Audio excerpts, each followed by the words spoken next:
भगवान शिव के सबसे बड़े धार्मिक स्थलों में से एक है अमरनाथ गुफा, जो कि जम्मू कश्मीर में है। हर साल लाखों श्रद्धालु यहाँ आते हैं ताकि वो बर्फ से बनी हुई शिवलिंग के दर्शन कर सके, जो कि एक गुफा के अंदर बनी हुई है। कहा जाता है कि अमरनाथ गुफा में शिवलिंग का आकार चांद की अलग अलग कलाओं के हिसाब से घटता या बढ़ता है। शिवलिंग के साथ साथ यहाँ बर्फ की दो और रचनाएं भी हैं, जिन्हें माँ पार्वती और गणेश माना जाता है। वैसे तो ये गुफा बर्फ से ढकी हुई होती है, पर गर्मियों में मई से अगस्त के बीच में गुफा के आसपास की बर्फ पिघल जाती है और सिर्फ इन्हीं 4 महीनों में लोग यहाँ के दर्शन कर सकते हैं। अमरनाथ 2 शब्दों से बना है। अमर मतलब जो कभी ना मरे और नाथ मतलब भगवान। इस गुफा को ये नाम इसीलिए मिला क्योंकि ये वो गुफा है जहाँ भोलेनाथ ने माँ पार्वती को अमर होने का रहस्य बताया था।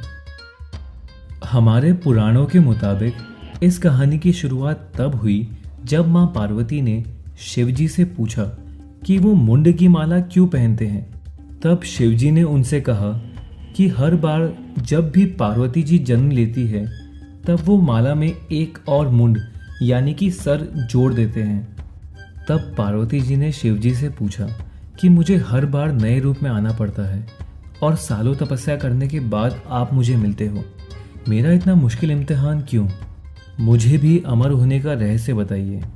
इस पर शिवजी ने उनसे कहा कि वो अमर कथा की वजह से अमर है और जो भी ये कथा जानता है वो अमर हो जाता है। शिवजी ने उन्हें समझाया कि ये कथा एक रहस्य है और इसके बारे में कोई नहीं जानता, यहाँ तक कि भगवान भी इस कथा के बारे में नहीं जानते। सिर्फ त्रिदेव यानी कि ब्रह्मा, विष्णु, महेश ही इस पवित्र कथा को जानते हैं। लेकिन अमर कथा सुनने के लिए पार्वती जी के जोर देने पर शिवजी मान गए और उन्होंने एक गुप्त जगह चुनी जहाँ कोई भी प्राणी ना हो, और वो जगह थी अमरनाथ गुफा। अमरनाथ के रास्ते में भोलेनाथ ने अपनी सवारी नंदी को पहलगांव पर छोड़ दिया, जटाओं से चंद्रमा को चंदनवाड़ी में अलग कर दिया, शेषनाग झील के किनारे पर अपने सांपों को छोड़ दिया, महागुनास पर्वत पर अपने पुत्र गणेश को और पंचतरणी पर महादेव ने 5 तत्वों को अपने से अलग कर दिया। इसके बाद शिवजी ने पार्वती जी के साथ अमरनाथ गुफा में प्रवेश किया। शिवजी ने अपनी समाधि ली और अमर कथा सुनाने लगे। कथा सुनाने के बीच में ही पार्वती जी सो गई क्योंकि कथा बहुत लंबी थी और वो अमरनाथ के सफ़र से काफ़ी थक गई थी। लेकिन शिवजी को पता ही नहीं चला कि पार्वती जी सो गई थी और वो अपनी कथा सुनाते रहे। इस दौरान 2 सफ़ेद कबूतर गुफा में मौजूद थे और वो कथा सुन रहे थे। कबूतरों की मंद मंद आवाज़ से शिवजी को लगा कि पार्वती जी कथा सुन रही है और इसी दौरान कबूतरों ने पूरी कथा सुन ली। कथा खत्म होने के बाद शिवजी का ध्यान पार्वती जी की ओर गया, जो कि सो रही थी। जब महादेव की नज़र कबूतरों पर पड़ी तो वो बहुत क्रोधित हो गए और उन्हें मारने के लिए आगे बढ़े।